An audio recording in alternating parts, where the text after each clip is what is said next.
GMS fam, if you just now tuning in, hit the like, hit the subscribe, and hit the bell. This shit finna be fun.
Yo, GMS fam, what's up? What's going on, man? How y'all doing? We got the GMS basketball jerseys on today. It's 80 degrees in Minnesota, so you know.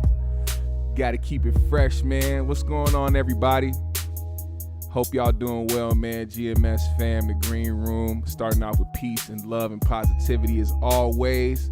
It's Friday, so the weekend is here, man, and you know on Fridays, man, we got to have fun with it. I want us to bring it to the nostalgic feeling for those that grew up in a certain era of hip-hop, you feel me?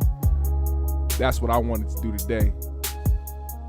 And we gonna talk about it, man. For anybody that remembers this era of hip-hop, y'all really gonna wanna stay for this episode. It's a lot of shit y'all don't know, man. I'm pretty sure y'all don't know about a lot of this shit. And I wanna make sure I clarify it for y'all, man. What's going on, Lovelace, Arius, Samagan, Sanaa, JJ, what's going on, everybody? It's a lovely motherfucking Friday. The sun is shining. I hope y'all are doing well, man. I hope y'all families are doing well. I hope y'all about to prepare for a great weekend. Y'all know since it is Friday, we doing 2 shows today. I'm doing my show today, and then you'll see me later tonight on the 3Gs podcast as well. So go ahead and follow the 3Gs podcast, subscribe, and hit and come through to the show at 8 o'clock tonight. But today's episode, man, I wanted to dedicate to my childhood and what I grew up seeing and experiencing and listening to. And part of that was the 50 Cent and Ja Rule era. Now, a lot of people, when they hear about 50 Cent and Ja Rule, they just think, oh, it's a beef between 50 Cent and Ja Rule. It's a base level of thinking when it comes to when you hear 50 Cent versus Ja Rule. You just think these two got beef and it's back and forth on records and blah, blah, blah. Let me just be the one to tell you that it is way more deeper than that. And given the fact that we have, birthed, the culture has birthed something like Verzuz, and wanting to see different people go back and forth with hits and legendary music, one of the highest requested verses that people ask for is 50 Cent and Ja Rule. And today we are going to talk about why that will never happen. And I mean never, ever, ever happen ever. There's a reason why. And some people may know, but I feel like a lot of people still don't know, because they ask these questions about the verses and ask these questions about these two as if they actually want to do something together. Now, it's deeper than just rap. It's deeper than a few bars on the track. It's deeper than a hook. And it's deeper than going back and forth on wax on every album. It starts in a place that had to do with nothing that involved music. It started in the streets. Let's talk. I want to bring it from the beginning and all the way up till now. And then y'all going to realize why this will never happen. All right. So let's start with 50, right? For those that don't know, 50 is from Jamaica, Queens, New York. In that area, back in the 80s, there was a lot of shit moving for people. There was a lot of kingpin type characters. There's a lot of hustlers, a lot of people out there doing what they had to do to make some money. One of the top hustlers, one of the top people in Jamaica, Queens at the time was somebody who went by the name of Kenneth McGriff, a.k.a. Supreme. Now, when people talk about 50 Cent versus Ja Rule, you really only think about G-Unit and Murder, Inc.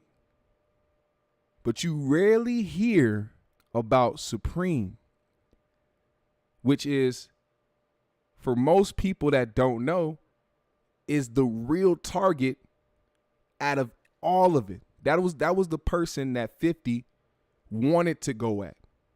To begin this whole shit, he wanted to go at him.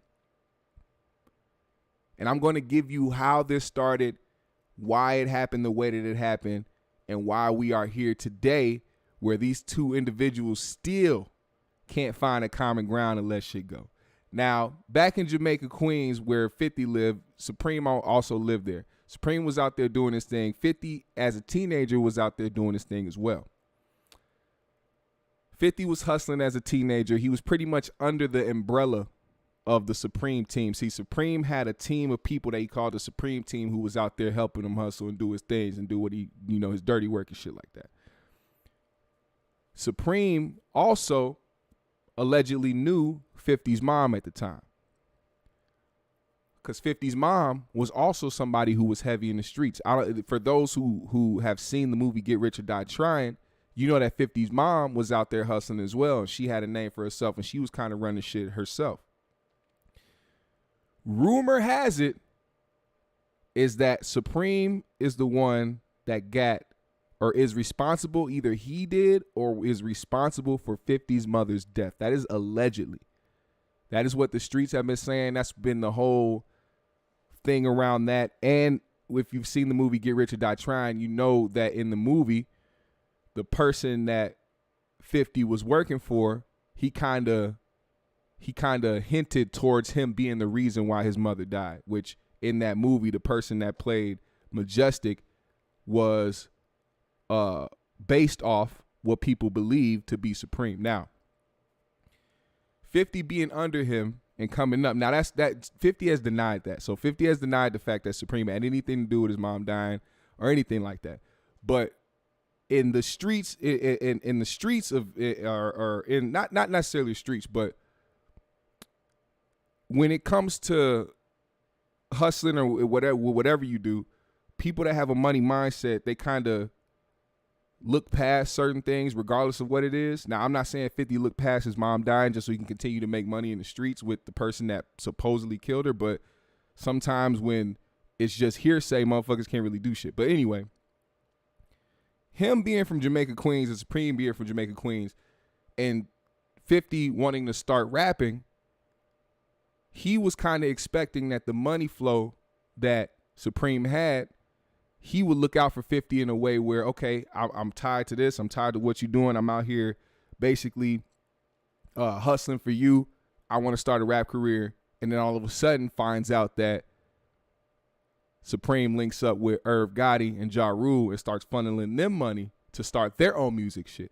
So that's where the resentment came from. The resentment came from that point right there. Supreme started to mess with Irv Gotti and started to give Irv and them money to help them start their label and start putting out music so that they can get hot in the streets. And for those who don't know, that was that was something that a lot of hustlers did. When they had the money and they seen the talent, they'd be the person like that they would basically be the label until an actual major label came and put in enough money to sign somebody and to get a major label backing from them. But usually a lot of people that was in the streets and started rapping ended up getting funded by the hustlers in the streets. And that's what was happening with Irv and Ja. But 50 was looking at it as something that was like a slap in the face because they from the same neighborhood and Irv and them aren't. Now, this is when we get to the point where, so after 50's mom passed, right? 50 ended up living with his grandmother. Like I said, if you watched or if you've seen the movie Get Rich or Die Trying, you know that 50 ended up living with his grandparents. Now, after all of this happened where 50, got word of what, Irv and Ja were doing under the umbrella of Supreme, that's when 50 was like, you know what, forget it. I'm gonna just start doing my shit. And I'm gonna have, I'm gonna get the streets buzzing myself. So 50 started putting out his own music. He started to get a little buzz in the streets at the time, but it wasn't more than what Ja and Irv were doing at the time with Murder Inc. Now, I'm gonna try to put this in a way because I don't want to say exactly what it was that dudes were doing to get the money that they were making. If you're smart enough, you can just guess. I'm gonna just say they was hustling, but with everything that they were doing, 50 still had a foot in the streets and still had his foot in the music, but at the same time, he still had that resentment. So that's when the disses started, and somebody found out about a diss. Now, what happened was, Black Child got wind because, in the streets back in the day with music, there's no internet, no social media to where people are like, saying, oh, I heard a snippet or a leak came out. Nah, like what dudes had to do back in the day when they had a song coming out was they go to the hood and start rapping it for everybody in the hood and for their homies and everything like that. So word got back to one of the Murder Inc.'s people, Black Child, that 50 Cent had a diss record that he was holding in the chamber that was aimed at Ja and Irv. He ended up running into 50 Cent at one point. 50 told him when Black asked him, he's like, yo, I'm cool with Murder Inc. I heard you had a diss track coming out. I heard you, I fuck with these guys. I'm trying to eat with these guys. If there's a problem, man, let's back off that shit. Now, from what he said or how he made it seem, it didn't seem like he came at 50 in a sideways type of manner, as if like, oh, nigga, you better not drop that diss track. It was more so like, hey, you know what I'm saying? We can all make money in this space. We don't need to diss each other type. It was that type of energy. 50 was like, nah, I'm not, I'm not finna drop it or whatever. I ain't got no diss track or nothing like that. Now, that's where they said that started. 50 on his end said that it started with, and this is another story that kind of circulated through the masses, is that 50 and Ja saw each other out somewhere. 50 tried to say what's up. Ja was acting weird, and then that's how the beef started from there. It was like disrespectful. But the story that comes from Ja and Black Child and everybody from Murder Inc. and some other people who knew 50, like his manager, said that there was a video shoot, and there's evidence to back this up. Ja shut down the street. He shut down a specific street to shoot a video. 50 showed up with Yayo. I believe it was Tony Yayo. 50 went to say what's up. I guess Ja gave him a half-ass what up and kept it moving. 50 felt like that wasn't enough respect. And from that point on, he felt a certain type of way about it. 50 says that because 50 was out one day and was with a dude who robbed Ja Rule. That's why Ja wasn't cool with him. So it's a couple of conflicting stories, but these things that they're saying are actually factual. When he talks about somebody robbing Ja, that actually happened. Ja Rule confirmed that. There was somebody that he knew from his old neighborhood who had just got out of prison, and when Ja went to pick him up, they was rolling down the street, and dude pulled out his pistol and told Ja to give him his chain and basically robbed Ja because he thought Ja was smashing his girl while he was in prison. Either way, they squashed that, or Ja Rule had that situation figured out. He hit Preem. Preem, I apparently in like half an hour got Ja's chain back, and that was that. It wasn't a big situation apparently, but that was something that 50 said was the reason why all that shit started. Now, after he had the run-in with Black Child and told Black Child he wasn't going to release it, of course, in typical 50 fashion, 2 weeks later, he dropped the diss track. He dissed everybody. Now, this was back in 99. After he released that diss track, which was Murder, Murder, I Don't Believe You. If y'all don't know about that song, that's one of 50's like first ever like diss songs that he really like got a lot of buzz for.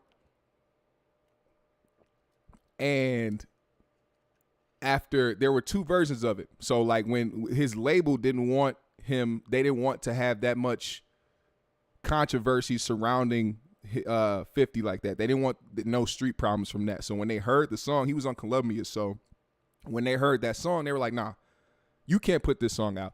You dissing everybody, and we don't want that type of heat. You got to make a different version. So the album version that was released by his label wasn't the original version. The original version had a lot of shots thrown at Ja, Irv, Murder Inc. There was some lines for Supreme, all that shit.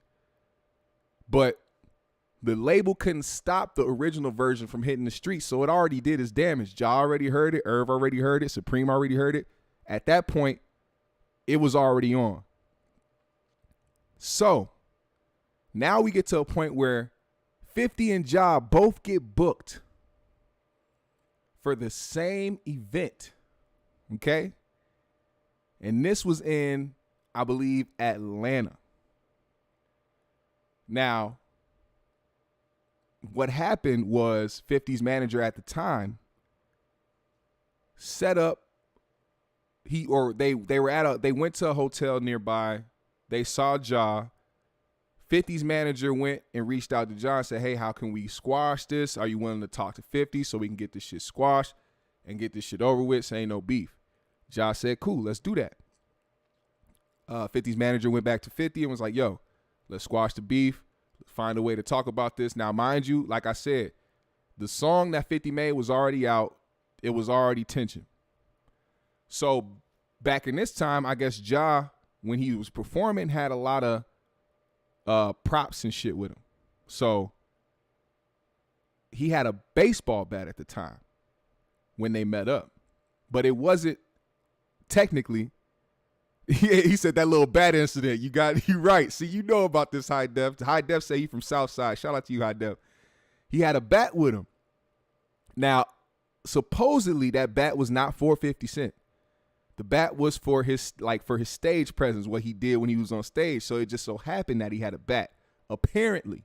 Now, when him and 50 met, their respective crews stayed behind while 50 and Ja went walking down the street to have a conversation. Now, legend has it, Ja and 50 were having a conversation. Ja was a little bit too hype and a little bit too aggressive with his words and the actions with his bat. 50 Cent, being who 50 Cent is, took that as disrespect, and 50 wound up and took off on Ja Rule, punched him dead in his eye. After that happened, according to Ja Rule and his people, Ja started fighting back. He ate the hit, start fighting back. I guess wrapped 50's shirt over his head. 50 got out of his shirt, ran into the hotel, and that was the end of that. They told him not to show up to the show that night or else it'll be bad. They went to the show later that day. 50 didn't show up. That was it. 50 said on his side is that he beat up Ja Rule. Chains fell off. Both their chains fell off. And 50 ended up taking Ja's chain. Now, how true this is about the chain and the incident, there has been confirmation about the chain, allegedly, about how it went on a tour around the hood. Different people was wearing it. All that shit, right? Ended up, long story short, ended up giving the chain back. Ja Rule got it back for, I think, a couple gold watches, which is so weird how that shit works in the hood. Like, you take somebody's chain, then you go on a tour with somebody's chain, then some higher up person that everybody respects reach out to you or your people. Y'all set up a meeting to get the chain back, but you only can get the chain back if you pay for it or you exchange it for something that's equal or of better value. It was a weird situation with the chain. But other than the chain, right? That happened. They didn't see each other from that time. When that happened, I believe 50 put out a few more songs in that span of time. Yes, he did wear it in the video. He definitely wore the chain in the video. Now, during this separation time, before they even got back up with each other, 50 released a few more songs, took some more shots at Ja Rule and Murder Inc. And then that's what led to one day. Now we're getting to another incident that a lot of people may know. 50 had a recording session at the Hit Factory, I believe in New York. Now, there are two versions of this story. Each version has to do with somebody instigating and almost getting people killed, which it doesn't matter which version of the story is real. Both of them have to do with people instigating something and possibly almost getting somebody killed, which is the most horrible shit you can do as a person, especially when you're not even involved with the beef to begin with. You just somebody on the outside wanting to instigate just to see some shit pop off. Now, according to Ja's story, he got a call from a female who was working at the Hit Factory, or either just there at the Hit Factory, who knew Ja. She called and said, "Hey, you'll never guess who's here. It's 50 Cent. You should get over here." Knowing that this is not just a beef that's on wax. This is street shit. This is something that people want to hurt each other over. Which that's one thing that people like really talk about a lot, is how it sometimes always has to do with a female, and she's usually not even in the situation. She's just somebody who saw this person and called somebody else like, "Ooh, I see this person here," or setting somebody up, some shit like that. That was the first version. And then the second one was that Praz of the Fugees was at the Hit Factory that night. Ja was at the Hit Factory and 50 was at the Hit Factory, but Ja had no idea that 50 was there. Praz went to Ja and told Ja, and basically called him out in front of his whole team, like, "Yeah, 50 Cent upstairs, man. He upstairs recording, man. He ain't know what you gonna do." Now, however, the information got back to Ja Rule. What ended up happening was Ja, Black Child, some other people went upstairs to 50's session, walked in the door, a light got cut off, a fight ensued, and inevitably 50 ended up getting stabbed.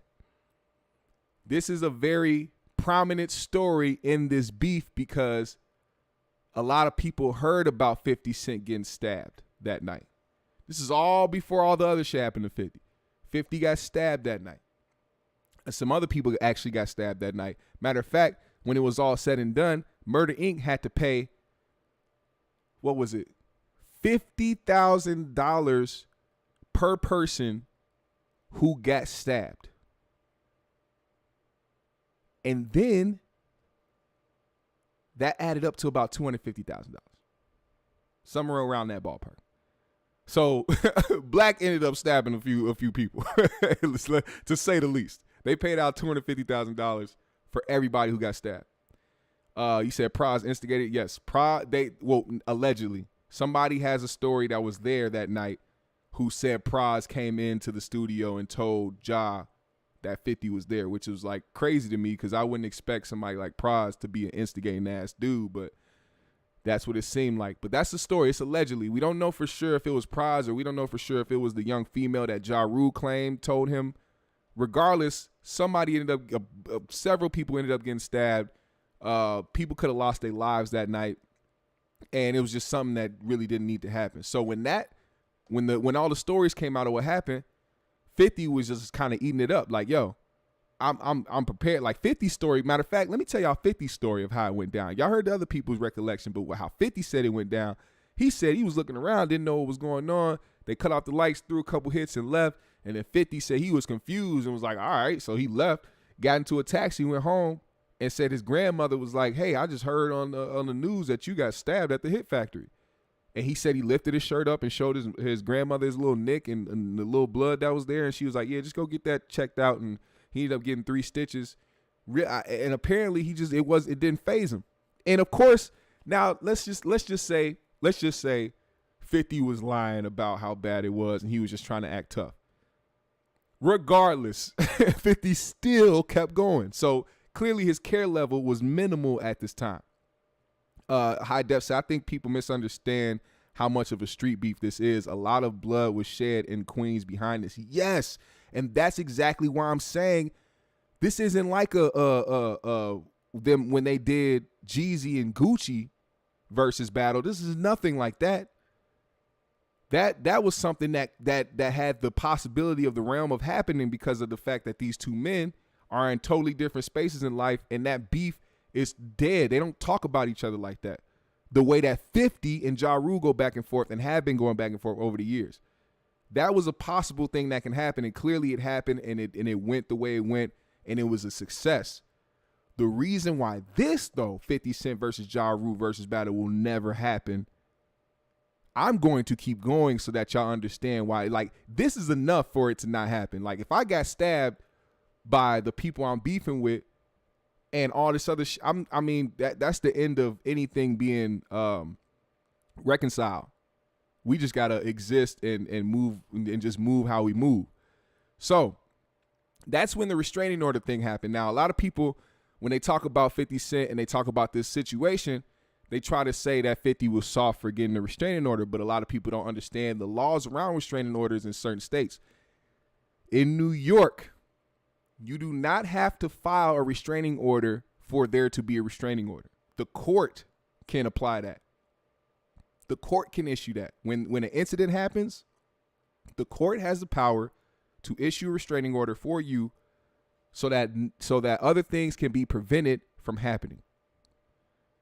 So that was something that I think they ran with in the situation to try to discredit 50, to try to have him lose street credibility, all of that, which was a great plan because a lot of people don't fucking know the laws in that. They feel like you have to be the one to file the restraining order for it to be filed. But no, the court can actually do that in the situation when they found it. And then on top of that, these are two well-known individuals at the time in the streets, and it was on the news. So it's like the courts got involved and they ended up doing what they had to do.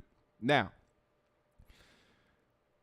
after this incident happened, of course, 50 being 50, you're going to hear that saying throughout this show, 50 being 50, because there's a lot of incidents where 50 is just being 50. He dropped a song called Ghetto Quran. Hold on, let me put this fan up here, man. I'm getting a little hot. It's hot in this motherfucker. All right. Now, Ghetto Quran was taken as 50 dry snitching because of the content that was in it. He took shots at everybody, even took shots at Supreme. But it, according to 50, it wasn't shots taken at Supreme. He was more so, in his mind,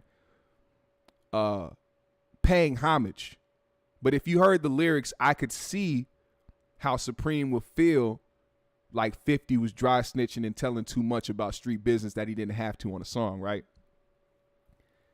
So then Supreme went and had an interview, which is crazy because like Supreme, well, I guess it's not crazy because at this time Supreme was trying to do things legit and actually try to run things in music. So he had an interview with a magazine and talking about how 50 released the song, and it felt like 50 was snitching because 50 was talking about there was a line in the song that said Preem is the businessman and Prince is the killer. So I mean, something like that is obvious to the feds if somebody's watching your shit, like, oh, they can take these lyrics and use it against me. Now, during this time, there's this back and forth going on, and 50 now is getting more buzz in the streets. All these things are happening to him, but he's still alive. He's still talking his shit. He's still putting shit on record. So now we get to the part that inevitably skyrocketed 50, not only in the streets, but skyrocketed his name in the music industry, gave him a lot of buzz. Now, this is what kind of started the realm of if you get shot in the streets and live, you can start a rap career. 50 Cent is like is like ground zero for that. Because 50 Cent was one of the people that he's like the first person that I heard in my generation to ever get shot 9 times and then live and then make a song about it. Like, people actively want you dead when you made this song and released it. That's why when you look at 50 Cent, you can't look at 50 Cent like he's soft or like he's a bitch or like anything like that. It's real street beef. There are people that really want to kill you. And that's why it led to the part where 50 Cent was shot. He was walking outside his grandmother's house. He was going to meet up with some people. He got in the back of a car, and somebody inevitably walked up and let off a whole clip into the car. 50 was shot 9 times, taken to the hospital, started his recovery, and the whole streets was erupting. They was trying to find out.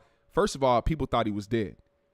Second of all, people want to know who shot 50, and that's when questions started arising. So now we get to the part where somebody named Homo. If y'all don't know who Homo is, short for homicide, he was somebody that was connected to Preem. And also, what I didn't know was he was a really good friend. What up, Bianca? Was a really good friend of Mike Tyson. Homo was somebody who 50 Cent actually put in the song Many Men. If you go back and listen to Many Men, listen carefully, because that was the name that he let out before he let out the bar about he got hit like I had got hit, but he ain't breathing. Because 3 weeks after 50 Cent was shot 9 times, Homo was killed.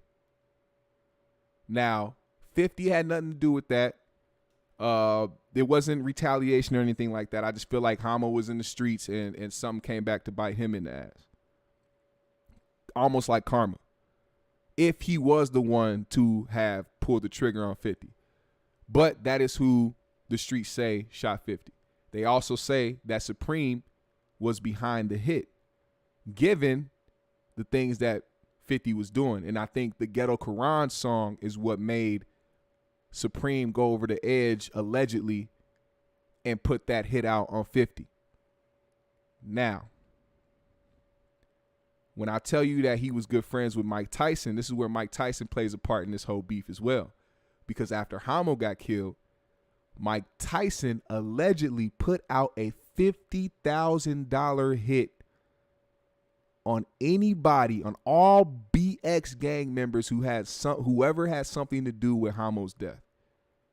That's how much of good friends Tyson was with the person who allegedly shot 50 Cent.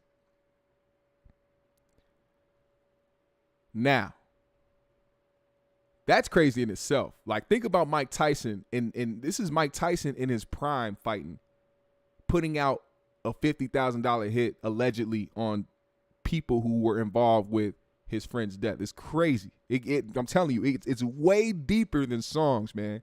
Way deeper than. I had no idea Tyson was connected to any of this in any way. But the more you listen and the more you get information about how deep this beef is, it's ridiculous. Now, during this time, right, 50 was trying to come back and basically rehabilitate himself. So 50 was out getting better, but during this time, you know, he wasn't putting out music. And this is public record. This is public record. I'm not trying to act like a snitch or nothing like that, but this is all public record. Like, this was on the news. Like, you gotta go see this. It was on the news. They literally had a news segment about Mike Tyson allegedly putting out a hit on Bronx gang members. This was a whole news segment. Like, this was something that was real because he was actually under investigation for it. Now, during the time 50 Cent was recovering from getting shot, Ja Rule had came out with an album that was doing extremely well, topping the charts. He had I believe he had two really two number one songs, and just he was killing it at the time. Murder Inc. was on top, and the whole time, and if you remember this, man,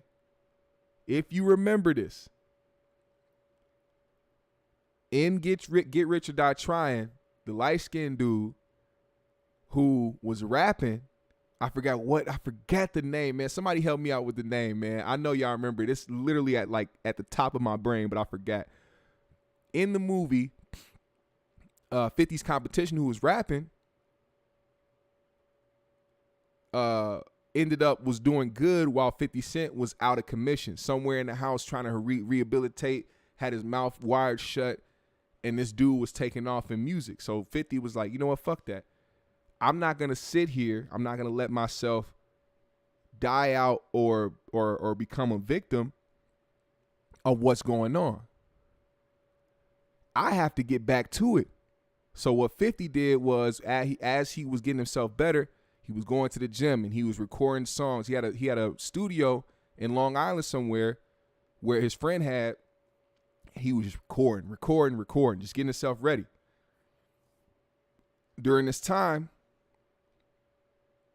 50 Cent decided, because he didn't have a label behind him for everything that was going on, he decided to fund his own shit.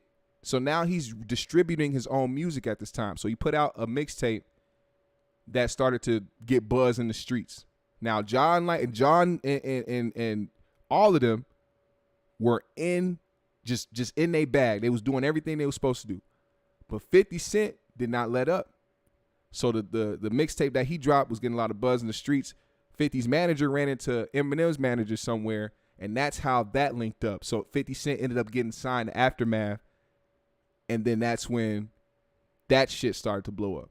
So when he came out with Wanksta, people could tell that he was talking about Ja in the song. He had a doll in the song that had the guitar chain on. That's when Ja had the guitar chain when he was doing Always on Time and all that shit. So 50 put out that song, and it was clearly aimed at Ja.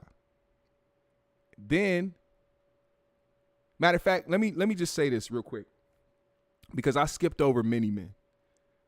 Many Men was a song that is still till this day gives me chills when I listen to it. That is a song that you literally are listening to a man who was supposed to die. That's how I hear that song. You know, a lot of people hear the song and be like, "Oh man, this is tight," because he going at the people that shot him. But every time I can't tell you how many times I've listened to Many Men, because it wasn't that much. Because I get chills listening to that song, because I'm listening to a person who was supposed to die, talking about the people who tried to kill him, and then dissing them, as in he's welcoming all of it. That's when I knew at that moment 50 Cent was unfuckwittable. Many Men was the song that literally was like, all right, I see why they're trying to kill this man. You get what I'm saying? Like, no disrespect, but I see why. Because He's not going to stop until you're done. 50 Cent, matter of fact, he said this. He said this in the article. You have to kill him to stop him from doing what he wants to do. You have to. He said this. His own words. 50 said you have to murk him for him to be able to shut up and not do what he wants to do. That is a person you cannot defeat unless you kill him. And nobody has done that. Now, let's get to this. He gets on Aftermath. He puts out Wankster. And then in the club goes crazy. Now 50 Cent has just surpassed them, meaning Murder Inc., Ja Rule, and all of them, with one album being the highest selling debut album in rap history. Get Rich or Die Trying. Now, at this point, you could tell that kind of messed with Ja's ego. So Ja, and at this time, a lot of y'all don't know, Ja Rule had beef with DMX too. He also had beef with Nas, I believe. I don't know if it was Nas. I think that was, actually, no, that was 50, but he for sure had beef with DMX. So Ja Rule went to Rap City, spit a freestyle. He dissed 50 and DMX. And then after that happened, 50 Cent went in the studio and made Automatic Gunfire. Automatic Gunfire is not a song. Automatic Gunfire is an entire mixtape, and it was completely dedicated to Murder Inc. Do y'all know about this? See, me growing up, I was always in tune with the albums, but I was never in tune with the mixtapes of it all. And when I started learning about how many mixtapes were out there, because I'm thinking these artists are just dropping albums. I had no idea all the music that existed through mixtapes and how much great music is in mixtapes. So I had to go back and do my research, and he dropped an entire mixtape, G-Unit did, called Automatic Gunfire, and it was aimed at Murder Inc. completely. The whole fucking mixtape. Skits, and exactly. Young Rain said the mixtape was crazy. Them skits was wild. Exactly. The skits, and bruh. And I'm talking about, and people think this day and age of people that were dissing each other on IG Live and on songs was bad. Bruh. People really wanted to kill each other back then. Nobody wants to do that now. None of these young niggas out here dissing each other want to do that. Them back then, they were actually meeting up trying to kill each other. So it wasn't that people just had the freedom and the luxury and the happiness of making a diss track. They had to go into it knowing that they could lose their life for putting this on a record. That's what made shit back then more exciting to listen to, because it was like, oh man, like who knows what's finna happen from this. It was also scary for the people that were involved. Now, 2003. Now, this is crazy because as soon as 50 got hot, that's when the decline of Murder Inc. started, which was, I can't even explain. It worked in 50's favor so much because of how long the beef has been going on. They've been going back and forth. This happened, this song right here, that happened. They get into a fight here, that happened. They get to Hit Factory, get stabbed. They get fight there, but all that happened. Another song gets dropped. Now all of a sudden 50 Cent put out this song, and now all of a sudden 50 Cent is shot. And while he's shot and trying to recover, Murder Inc. starts blowing up. Ja having hit songs left and right. 50's laying up somewhere trying to recover, looking at this shit mad as hell. Then all of a sudden, during his recovery process, he's recording more. He's coming out with shit. Now he signs with Aftermath. They blowing up. And as soon as fucking 50 starts blowing up, 2003 hits and Murder Inc. offices get raided.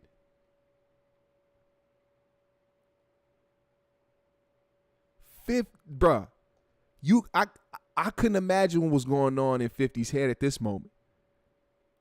But 2003 hit, The Murder Inc. offices got raided. Irv's house got raided. His brother Chris Gotti's house got raided.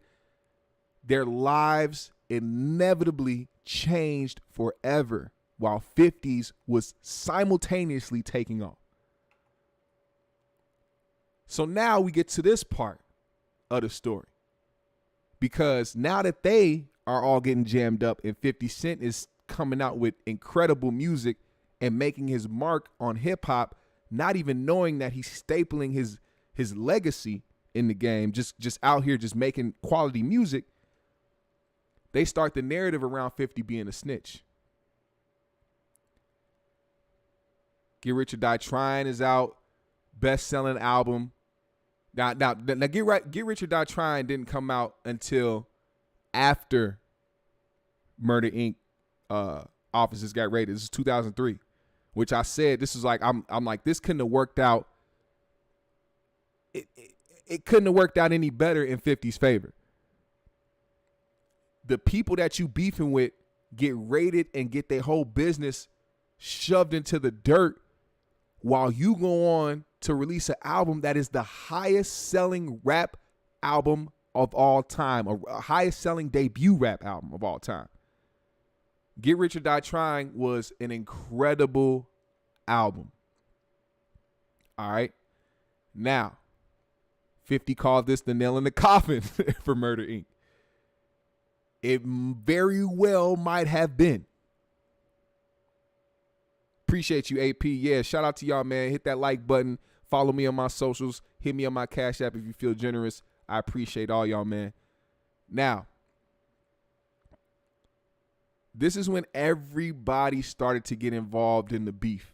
Because now that you got 50 getting hot and Murder Inc. on the decline, they're like, you know what? We not finna let up.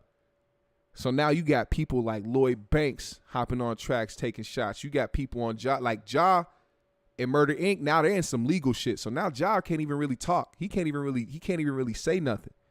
So now now their understudies and the people that's on their label that aren't involved are on there taking shots on their songs. So they going at 50 and they going at G-Unit. And now 50's people going at all of them and talking about all the shit that they got going on. It's a whole clusterfuck of disses, right? So then Ja releases Loose Change. He went at everybody on Loose Change. Now let's talk about this because a lot of people really do shine a lot of light on the disses that 50 did, but don't shine that much light on the disses that Ja did. Ja, now, and I will say, lyrically, Ja didn't do it for me.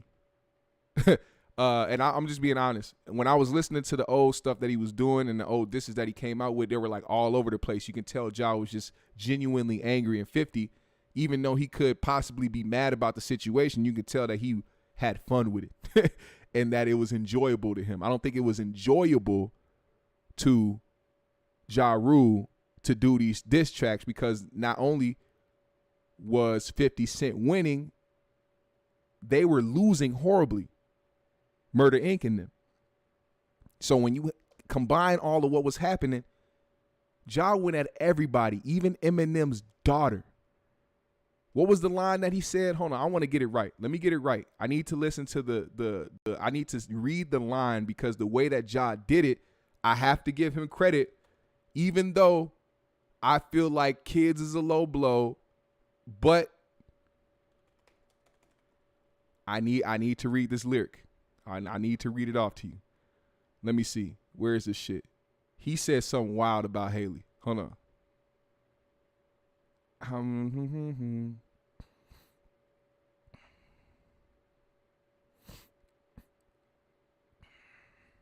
Let me see.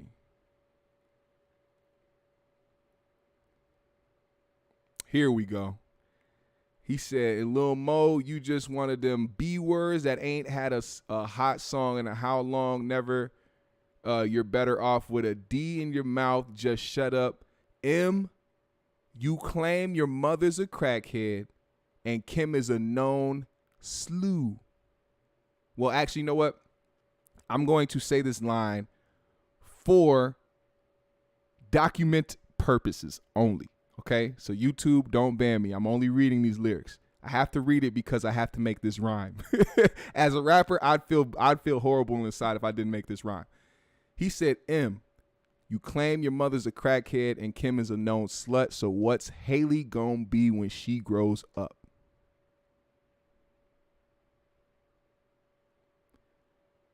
Jesus. Shout out to Andrew Wilkins for the 2. He said Jimmy Iovine got Murder Inc. rated. He a powerful, yeah, that's another alleged that was. But that line right there,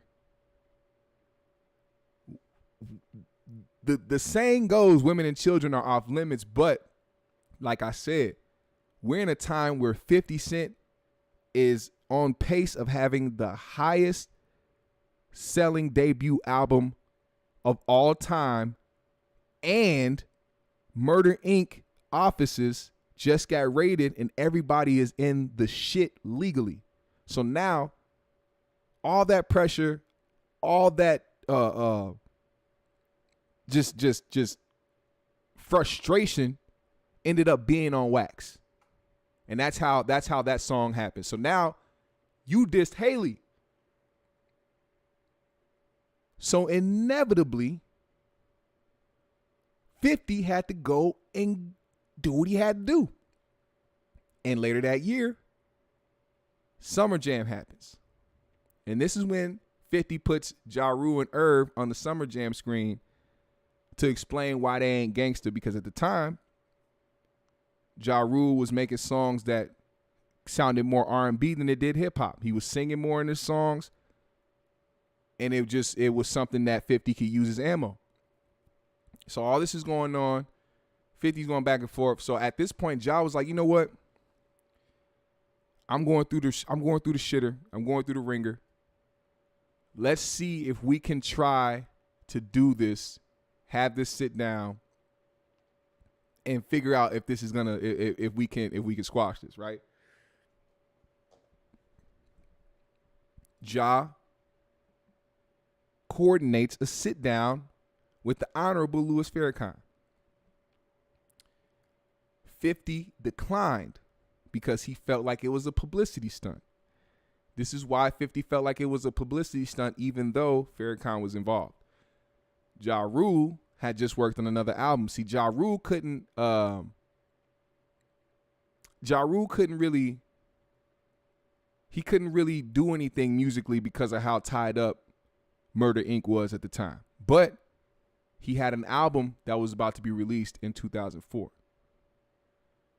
Or I don't know if it was 2004. I think it was the same year. It might have been the same year in 2003. But either way, 50's inclination might have been right, because right after the Farrakhan interview, a few hours later, Ja Rule's album came out. Now, the disses continued to be made until it died down in 2004. Both parties said, you know what? It's 2004. We're done. We're not finna talk about it no more. Ja went on record to say he's done. 50 went on record to say he was done. All that shit, right?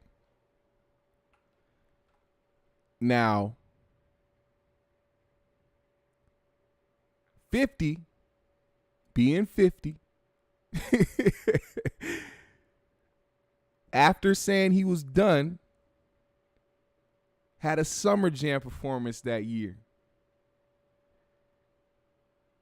Once again, he decided now this is what he did. He on the Summer Jam screen, he decided to put up who he believed was whack rappers. He put up a bunch of people. Ja Rule was one of those people, right? After that happened, there's another infamous incident that happened at Summer Jam. When that shit happened, I believe Black was in the crowd at the time, and some other people that was affiliated with Ja and Murder Inc. When they heard 50 going at him, chairs started to fly. Now, there's an infamous video of 50 Cent catching a chair mid-throw and tossing that shit back. Let me see if I can find that video, man. I gotta find it. 50 Cent catches chair at concert. I hope they don't block me for this shit. I'm gonna mute the audio. That's what I'm gonna do. I can't play the song, but I'm gonna mute the audio. Look, 50 throws the water because he's seen the dudes down there. Typical disrespectful 50 fashion. So then here's another thing. This is why I say 50 ain't soft. There's a whole crowd of dudes there's a whole pack of dudes in the crowd right now. They have an entire Summer Jam stage. If people know what Summer Jam is, you know the Summer Jam stage is huge, fam. 50.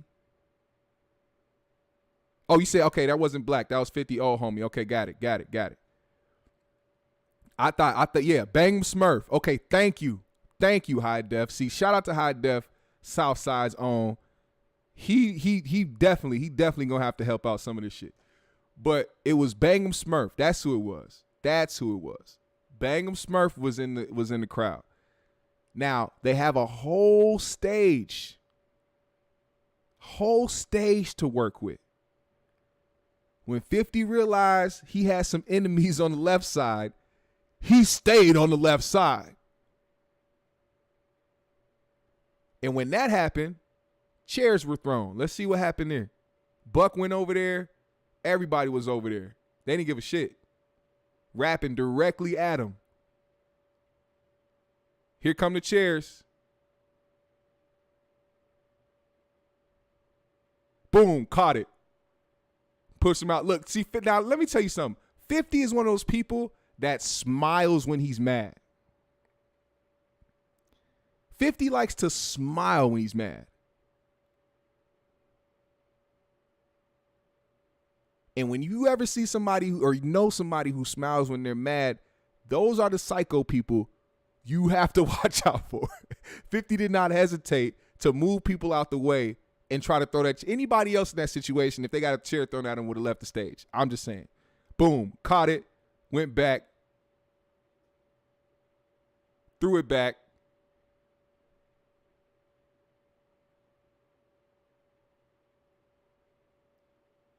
Oh, wait, his bodyguard threw it back. See, 50 smart. I forgot. 50 smart. 50 smart. He said, this could be a lawsuit. I'm sitting up here. I got the highest debut selling album all time. I'm not catching a lawsuit for these niggas. He said, I'll let my bodyguard do it. As soon as his bodyguard threw it back, he put it down. Damn, man, hold up. You see that? My man threw records. He throwing records. My man went to the DJ booth and grabbed records. Frisbeeing records at fools. And then went back to rapping. Just come on, man. This is legendary shit right here. And this is for our era. Everybody in the chat right now, everybody that's watching, this is for us. This is the stuff that we like to hold on to and cherish, because that is stuff that you cannot duplicate, man. Nobody in this day and age, for one, will have the opportunity to throw a chair on stage, let alone have it go on for as long as that did. It was too many street niggas in the crowd for security to do anything at that point. Now, also, I really appreciate everybody's comments and everybody in the chat, man.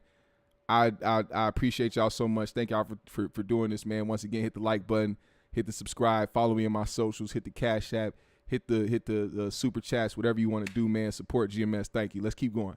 Now, like I said, the Summer Jam thing happened. Chairs were thrown, chaos ensued. Now, this is when Ja Rule begins to have his comeback. All right? Ja Rule starts his own label. He wants to be able to do it. Or no, not yet. But he drops not Clapback. He drops New York as a way to bring back that camaraderie within New York, because at the time 50 was going at everybody. Now, when he dropped New York, he had Jadakiss and he had Fat Joe on it. When Fat Joe and Jadakiss showed up on a song, 50 took that personal. he decided to diss everybody. Now, at this time, 50 Cent decides, you know what? I'm going to put out The Massacre. And on The Massacre, he put a song on there. Shout out to you, Spank Loke, for the 5. He put out a song called Piggy Bank. Who in the chat remembers Piggy Bank? Clickety clank, clickety clank. The money goes into my piggy bank. Clickety clank, clickety clank. The money goes into my piggy bank. I get at you. I get at you. I get at you. That shit is whoo. And if you ever seen the video for it, he had my man Jadakiss. Shout out to Jadakiss, pure legend and 100% pure MC. He had my man as Mr. Potato Head. Jesus. In the video, had Fat Joe looking crazy. Nas, he went at Khalees. Piggy Bank was crazy.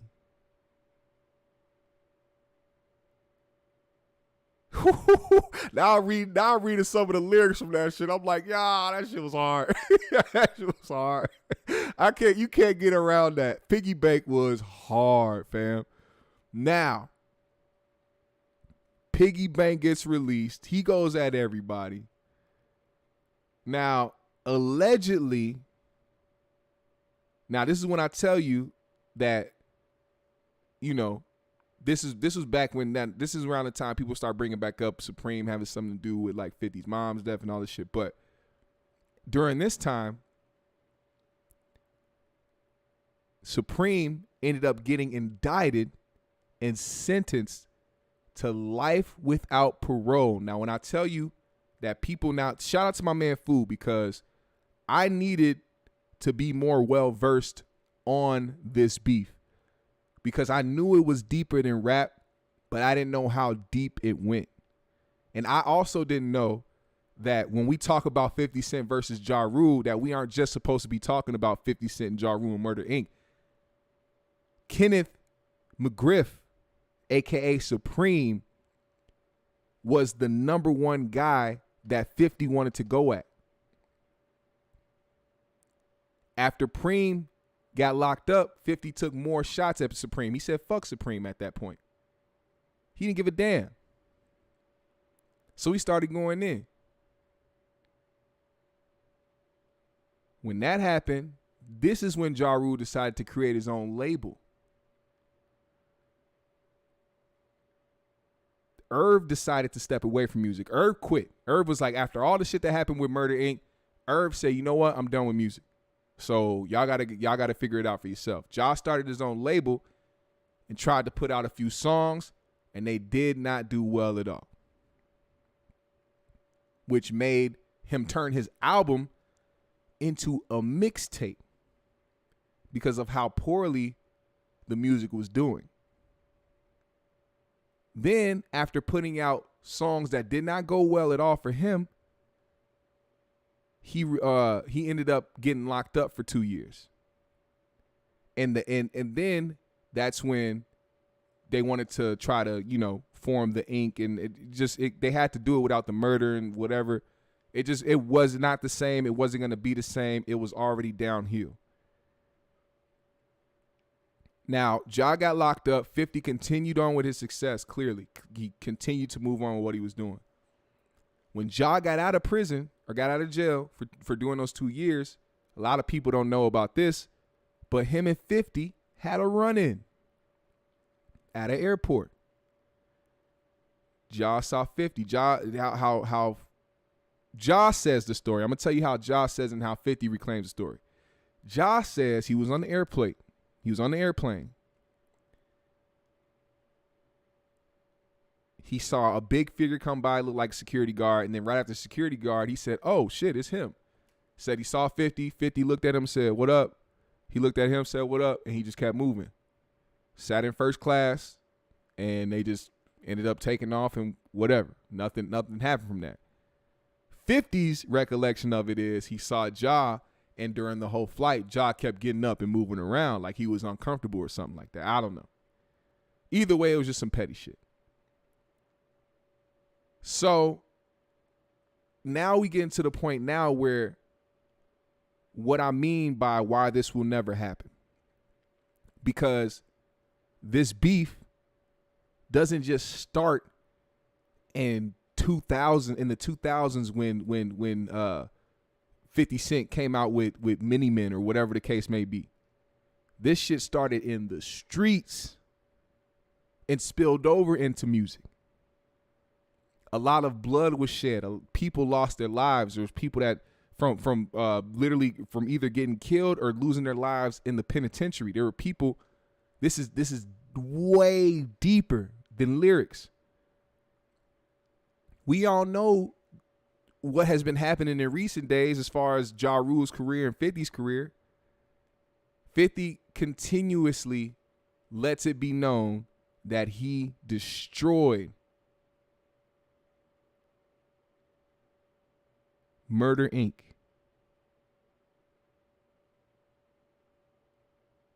And then to have it be the way it is today with the versus battles, there's no way that these two men can stand on the same stage together and coexist without anything happening. Because you know that feeling when you feel like you owe somebody the fade. It don't matter how much time has passed. It don't matter how grown you are, how much you learned, how much you grew mentally. There is somebody right now who you owe the fade to.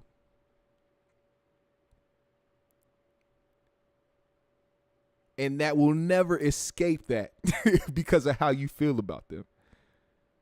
And I believe that if 50 and Ja was in the same building for a long period of time, they would inevitably come to blows. Facts. It is always on site for both of them. There's no letting up. And as y'all know, there was a versus battle that just happened recently with Ja Rule and Fat Joe. Of course, people were in the comments talking about 50 this, 50 that. Ja Rule even performed clap back during the versus battle. Everybody was sitting there, had their eye. I don't even think people was looking or listening to Ja Rule. They was just looking at the chat, seeing if 50 would pop up. 50 never popped up. But the fact that Irv went and said something, which is always strategic, I feel, in 50's part, because he can always say that he was responding to niggas. Irv went on the chat during the versus battle live on IG and said, everybody talking about 50 this, 50 that. He got stabbed. He put a restraining order on us. He's not the guy y'all worship. So 50, in typical 50 fashion, went and posted something. Let me show y'all what he posted. Or let me read to y'all what he posted. 50 said, because first of all, 50 was trending that night. 50 didn't even open his mouth or even enter the chat during the versus battle. Just the fact that Ja Rule was there, people were mentioning 50 Cent.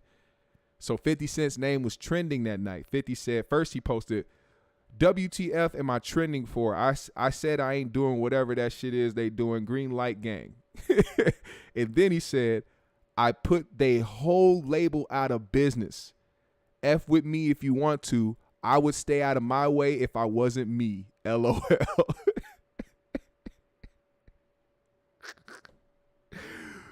50 Cent will never let up. Never. When the Fire Festival thing happened with Ja Rule, 50 didn't let up. When Ja Rule appeared in a Lyft commercial or an Uber commercial, he didn't let up. 50 Cent, I feel like now, and this is what I mean. When you are in the position that 50 Cent is in, and then to go through what you went through all these years, dealing with the beef that ensued between him and Preem and Murder Inc., someone like 50, you can't expect them to let up off you, man. You cannot expect 50 to never talk about you ever again. I'm pretty sure on 50's deathbed, one of the last things he's going to do is say, fuck Ja Rule. like I feel like, I don't know why, but that'd be something that like I wouldn't even be surprised about. He said, fuck Murder Inc. and Ja. That would be the end of it right there. Like that'll be like he'll leave a long legacy, but that'll be something that'll be like typical 50 shit. That's how I feel that would happen. But look, that's why they will never, and I feel like never in their lifetime will ever have a versus battle or never do anything together that will make them both money at the same time.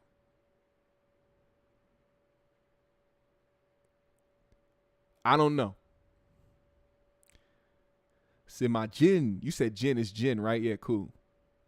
Crabs in the Barrel Syndrome, yeah. Chief said, I see them being cool. I never see them being. I don't ever, and I can tell you right now, there's no world, there's no realm, there's no other universe where I see 50 Cent and Ja Rule ever being cool in life. That's just my opinion. But look, man, that was fun. That brought back some nostalgic feelings for me. I don't know about y'all, but one thing I do want to say is, even though 50 Cent is a legend and he has given us a lot to enjoy through our lifetime when it comes to music and now TV, even film, because Get Rich or Die Trying is a definite classic movie. I do think that we were deprived of the legacy of Ja Rule and Murder Inc. because Ja Rule did have a lot of hits. You know, Ja Rule has spent a lot of time over the years being the butt of jokes and being somebody that people really didn't take seriously or just had to put his name simultaneously with 50 Cent. But during the Verzuz battle, for those who didn't watch the Verzuz battle, I suggest that you do, because Ja Rule washed Fat Joe. I'm talking about he washed Fat Joe. He cleared Fat Joe out that night. And and I honestly forgot how many hits Ja Rule had. You know what I'm saying? That's what and that's just how I feel about that. I think Ja should have had a better legacy than that. Even I don't think that the stuff that happened with Murder Inc. and how they got raided and got shut down and all that shit, I don't think that would have been something that wouldn't have happened. I feel like that was something that was just gonna happen because of their involvement with Preem. But I think the way that 50 handled the beef really kept a foot on Ja Rule's career's neck, in my opinion. And I was gonna bring up some of the stuff with Eminem, because Eminem definitely took a lot of shots at Ja Rule and killed Ja Rule on a few tracks. But I wanted to really keep it 50 and Ja and kind of keep it, G-Unit and Murder Inc. But if y'all want to look that up, y'all got to look up Eminem's disses, because the way Eminem went in on Ja Rule was crazy too. Like, and we talking about people who are pure lyricists out here going back and forth during a time where lyrics really matter. You know what I'm saying? But look, man, shout out to everybody in the chat, man. I thank y'all so much for pulling up on me today. Today was a great episode. Thank y'all so much. Shout out to everybody who participated in the chat, who sent the Cash App. Matter of fact, I'm going to shout you out right now. Who was that who sent that? Let me see. I think somebody sent some. Or am I tripping? Somebody sent some. Hey, okay, there we go. Shout out to AP, man, for the 10 on the Cash App. Shout out to everybody who participated and sent out a super chat as well. I appreciate y'all so much. Thank y'all, man. Look, y'all know what time it is. GMS fam, the green room. We ain't leaving yet, because I got to make sure I shout y'all out before I get up out of here. So I need y'all to put a GMS in the comments right now. Put a GMS in the comments. I want to shout everybody out. I want to make sure that I show y'all love the same way y'all showed me love today, man. Today was a great episode. Let's get it. GMS fam, where y'all at? Let's go.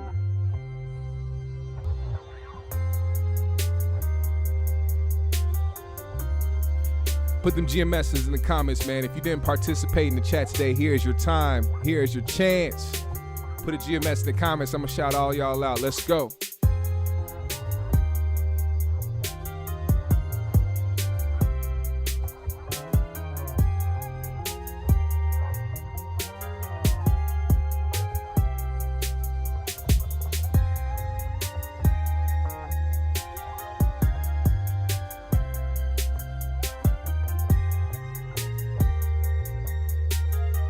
I ain't even put this up the entire time. I fucked up. I meant to put that up the whole time and have this sitting here while we was talking, man. But there you go. Shout out to Eternal Umbra, Spank Low Pimpin', Love Lace, Marilyn Barris, Shy Girl 64, my big bro Jake Washi, my other big bro Booster Files in the building. JL, appreciate you, man. He said it was a good show today. It really was a good show today, man. I had fun.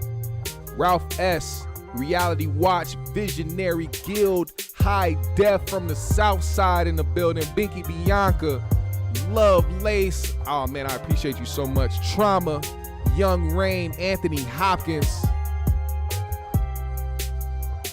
hey, GMS, the Green Room in the building, y'all really showed up in the comments as well, man.